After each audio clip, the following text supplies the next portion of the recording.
The Justice League of America are, or at least they were before the Avengers, probably the most recognizable team of superheroes ever.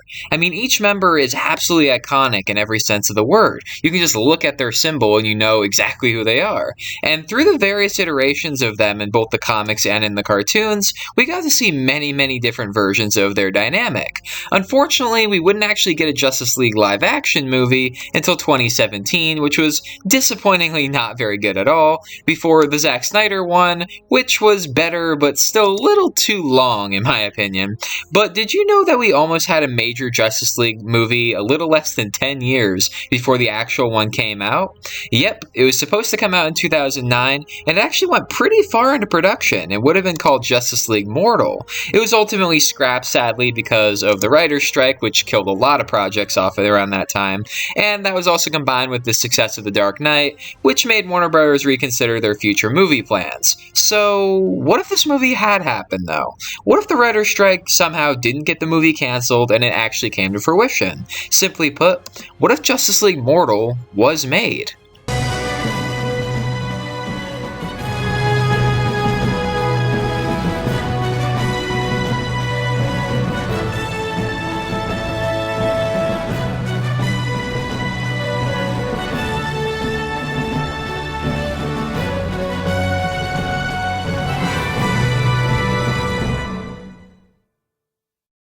So somehow, Justice League Mortal doesn't get canceled in 2008 and ends up actually going ahead.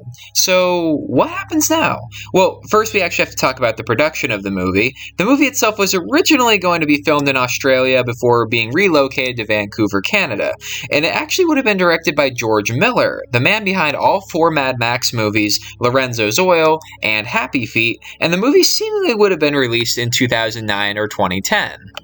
Now, as for the cast, unlike some of my previous canceled movie scenarios, this time we actually have a full cast set in stone. Hallelujah! It would have featured DJ Catrona as Superman, Armie Hammer as Batman, Megan Gale as Wonder Woman, Common as Green Lantern, Adam Brody as The Flash, Santiago Cabrera as Aquaman, and Hugh Keays-Byrne as Martian Manhunter. It also would have featured Zoe Kazan as Iris West Allen, and Anton Yelchin as Wally West / Kid Flash. And for villains, they were actually going to be going with Teresa Palmer as Talia al Ghul and Jay Baruchel as Maxwell Lord. So now it's worth noting that this movie actually was not going to have any solo movies to build it up whatsoever, and it was actually also not going to have anything to do with the ongoing Bryan Singer Superman movies or the Dark Knight trilogy. It was going to be its own standalone thing. Now, it would actually follow the various Justice League members before the League is actually properly formed. They haven't actually been properly introduced to each other, and those that have met have only really met in passing. Now, Batman is paranoid about their powers, so he actually monitors them all secretly using a satellite called Brother Eye. So yes, this was going to take heavy inspiration from the Tower of Babel storyline from the comics, where Batman decided to basically document all the JL members' weaknesses, including his own, just in case any of them turned rogue. Unfortunately, though, things take a really bad turn when Maxwell Lord and Talia al Ghul manage to actually hack in to the Brother Eye satellite and start using its information to take down these heroes. Oof, not good at all. They set Martian Manhunter on fire with an aquatic alien creature, which keeps him on fire, so no matter what they do, they try to put him out with water, it doesn't do anything, and it also makes Aquaman and Superman come to blows, because Aquaman thinks that Superman is accusing him, because it was an aquatic alien creature, and Superman's coming to him about it. He thinks that Superman is accusing him of trying to kill Martian Manhunter. And now, Aquaman's character is actually going to be pretty interesting in this one, because he was going to be a bit of a surface hater due to him having lost his hand while protecting the surface world in the years before. And he was actually also going to apparently have a noticeable crush on Wonder Woman, which I think is a little interesting. And now, Flash is also going to be a very interesting character, having a great relationship with his speedster nephew Wally West, as well as with his wife Iris, who already actually knows that he's the Flash and is extremely supportive of him. She always gives him words of encouragement before he goes out as the Flash, and it was going to be a very, very cute dynamic, I can definitely tell you that. And he was just going to be an endless ball of positive energy who just secretly fanboys a little bit about all the other superheroes. So now, meanwhile, speaking of the other heroes, their weaknesses are actually starting to get exploited, including Aquaman, who actually gets bitten by a metallic mosquito and develops a fear of water. Yeah, his own strength, water, is turned against him. He develops aquaphobia, which makes him powerless, really. And speaking of powerless, Green Lantern actually gets blinded when he's biting on the tip of his pen and doesn't know that it was laced with nanites, which enter his bloodstream and cause him to lose his vision. And Green Lantern, well, he can't do anything if he can't see, because then he doesn't know what he's creating. So he's also powerless. So now all the soon-to-be Justice League members come together at the Fortress of Solitude, where they think that they'll be safe, because they don't think Brother Eye can track them there. And they try to figure out how to stop these weaknesses from being exploited. It was also during this time that Batman was going to explain that he created Brother Eye, and the Justice League were going to be really, really pissed off at him. And now, meanwhile, on the brighter side of things, this is actually the time we spend to get to know these characters more and learn actually that most of them find their powers to be a bad thing. Most of them find their powers to kind of be a bit of a burden. But the Flash actually inspires everybody when he talks about just how at peace he can be when he's running, and sometimes he runs so fast that time stands still. And he says when time stands still, that's the only time the world is ever truly at peace. And that really gets to a lot of the other heroes who really take a second to think about how chaotic the world can be sometimes. So yeah, it's really the Flash that helps all the Justice League members stop arguing and kind of start to like each other a bit more. He's really the glue that starts to bring this group together. So now, meanwhile, Batman did not go to the Fortress of Solitude, or rather, he didn't stay at the Fortress of Solitude because they kicked him out after learning about the Brother Eye thing. So now he's at the Batcave, where he finds out that he's actually been locked out of Brother Eye. And he realizes that the Fortress of Solitude has actually been discovered and is no longer a safe haven. So now, meanwhile, Flash actually ends up getting infected by a probe that was on his phone, which actually makes him start shaking enough to vibrate through the entire Earth. But luckily, he is saved just in time by Wonder Woman. Then Martian Manhunter actually guides the blind Green Lantern into removing the probe from the Flash with his ring. And once he's recovered, he actually goes back to Central City with Wonder Woman in order to try and study the nanite. Now, after that, Martian Manhunter and Green Lantern then also actually managed to remove the probe from Aquaman. So now, meanwhile, Batman returns to the cave to find that Maxwell Lord and Talia al Ghul are in the Batcave, and they discover actually that she implanted him with a homing device when she kissed him 6 months ago in Nanda Parbat. So yeah, she in a way sort of betrayed his trust. So we actually learned that Maxwell Lord was the sole survivor of a closed experimental super soldier program called Omni-Mind and Community, or OMAC, which basically specialized in making the most intelligent human being. Every test subject died except for Maxwell Lord, who's actually been using the OMAC probes to exploit the hero's weaknesses. And now he actually uses it to turn Superman against the JL. He's actually fighting against them, so they're all occupied fighting Superman. But then, on top of that, Maxwell also activates the probes that he's been secretly sneaking into people's food at a restaurant that he owns called Planet Krypton, a restaurant with over 1 million people served. So yes, over 1 million people have been turned into OMACs, including the Flash actually, who becomes the OMAC, Ultra OMAC, the leader. And so now all these people against their will turn into robotic killing machines, and Batman doesn't see any other way to stop him but killing him. That's the only way to stop him. He doesn't kill, but that's the only thing he can do to really save all these people, because there's no way to defeat an OMAC without killing them. So that's what he's forced to do. He's forced to compromise. But unfortunately, it doesn't do anything, because he transfers his consciousness into Talia al Ghul. And in the end, she's forced to sacrifice herself to kill Maxwell Lord. And now this is a really, really heartbreaking moment for Batman, because he had genuine feelings for her. He really saw them being a thing in the long run. And he's absolutely devastated by her death. But unfortunately, the OMACs are still kicking because of Ultra OMAC. So in the end, Martian Manhunter and Wally West, now as Kid Flash, they actually managed to get through to Barry. And so he decides in that moment there's only one way to stop this. He travels through the Speed Force, and he says a heartfelt goodbye to his wife Iris before sacrificing himself to destroy Project OMAC by traveling at the speed of light. The OMACs are all destroyed, the people are saved, the world is saved thanks to his sacrifice. So the movie ends with Barry Allen's funeral, where every JL member actually wears black versions of their costumes. Barry affected them all so much in such a short period of time, and it was really him that brought the Justice League together. It was really him. He managed to get them all to sell their differences with his endless optimism and remarkable courage. I mean, even Batman is moved nearly to tears by Barry's death. They all agree he should not have died. He was too young to die, and he had so much left to give. And Batman, he places a red rose on Barry's grave, and he just says, "Godspeed, Barry Allen. Godspeed." So in the end, they all decide to honor Barry's memory by officially forming the Justice League like he would have wanted. And Wally West actually takes up the Flash mantle from his uncle. So now Batman, it should be noted, initially actually says no, because he's a little bit intimidated actually by being the only non-meta human, which actually shows a little bit of vulnerability that he doesn't normally show. But in the end, Superman does convince him to stay. So now Starro the Conqueror shows up on Earth and is teased to be the villain of the next movie, and that is what if Justice League Mortal had been made. So what do I think of this? Honestly, really good. Like, really good. I really love this script. My only real issues with it, I have like 2 issues with it, and they're not even that bad, honestly. My first issue is that I do think this would be better with solo movies beforehand. Like, even though I definitely think they could make this work, like, as is, I do think it would ultimately be even more effective if they had all gotten their own movies first. Like, imagine that. Imagine seeing Batman in Nanda Parbat. Imagine seeing him being trained to become Batman and his relationship with Talia. Imagine that. Imagine how much more effective her death would be because it had been built up for, 2 movies at least.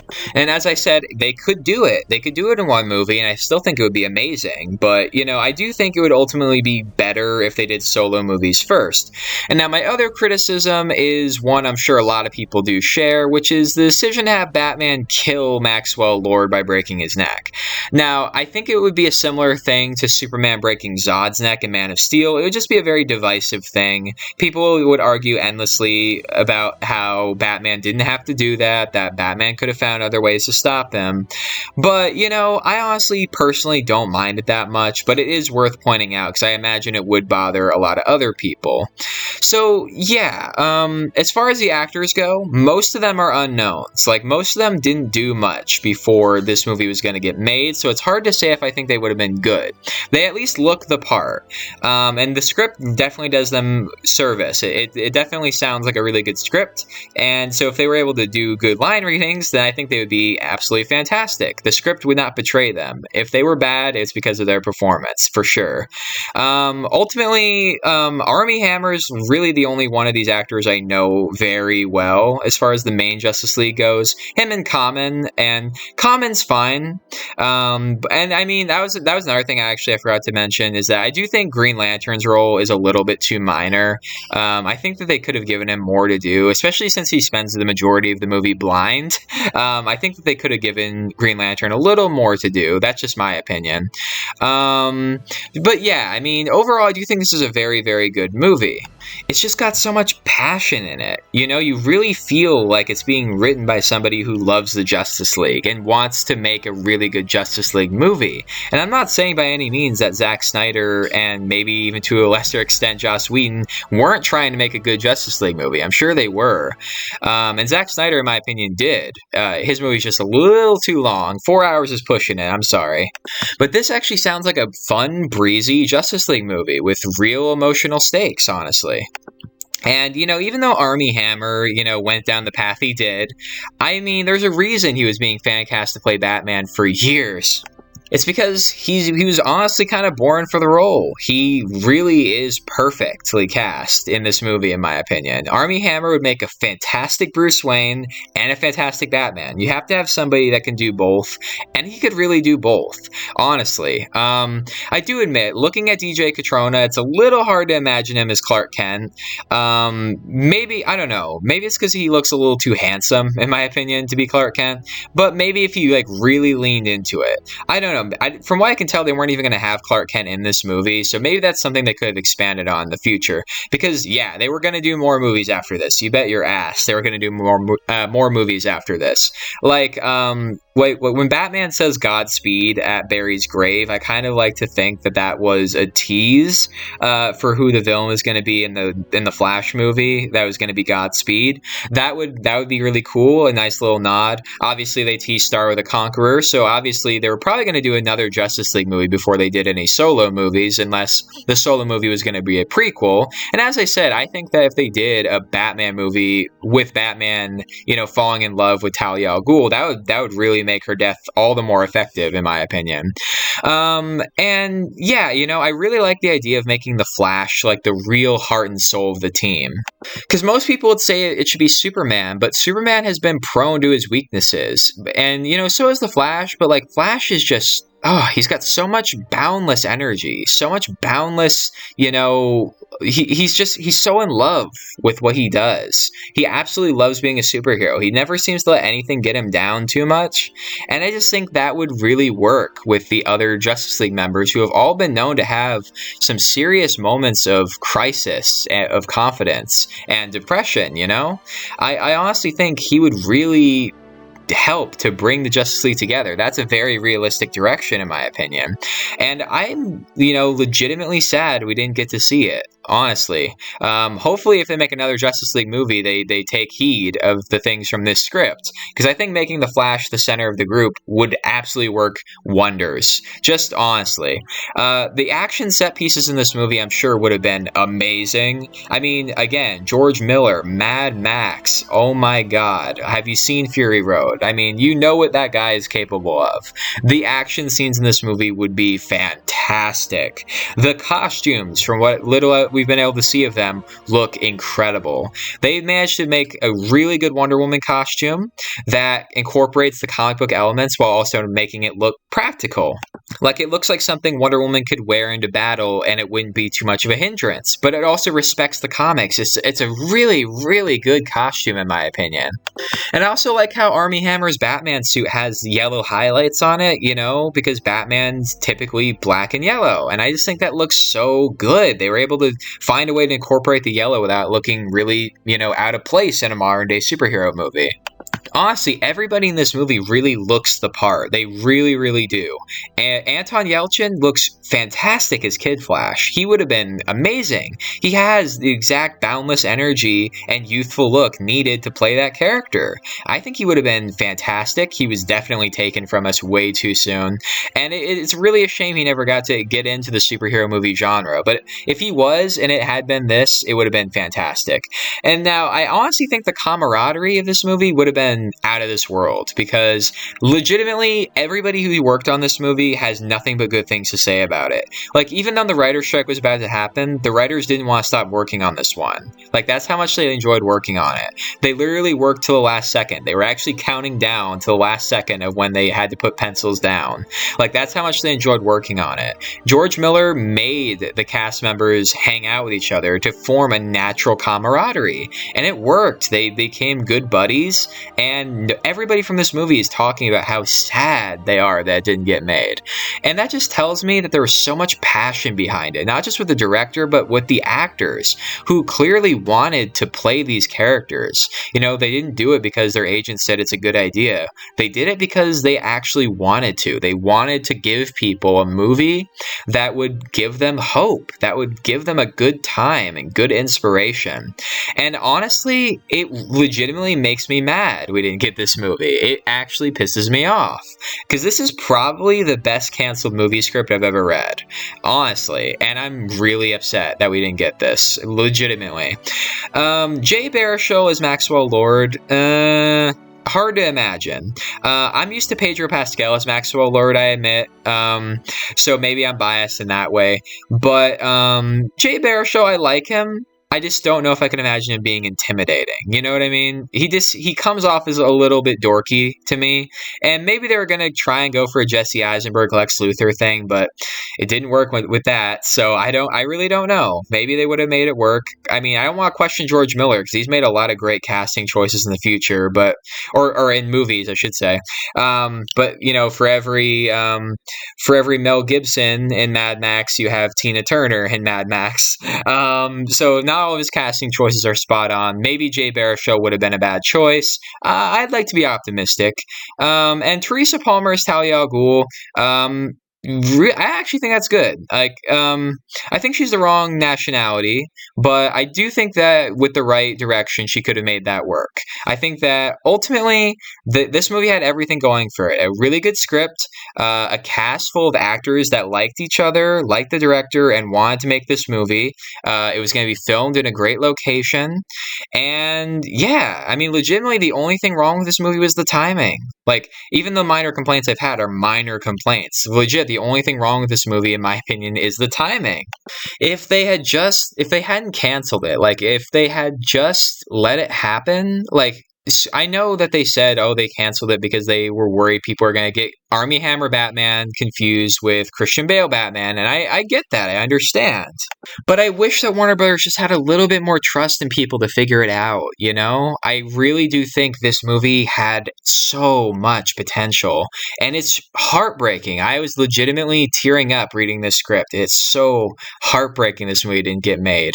But anyway, I'm going to stop being such a sad sack, and I'll let you guys decide what you think of this. Do you think it's as good as I'm making it out to be, or do you think I'm blowing it out of proportion? And also, please give this video a thumbs up. Make sure to give me more what if recommendations in the comments down below, and share this video with all of your friends and all your various social media platforms. And I'll see everybody in the next video.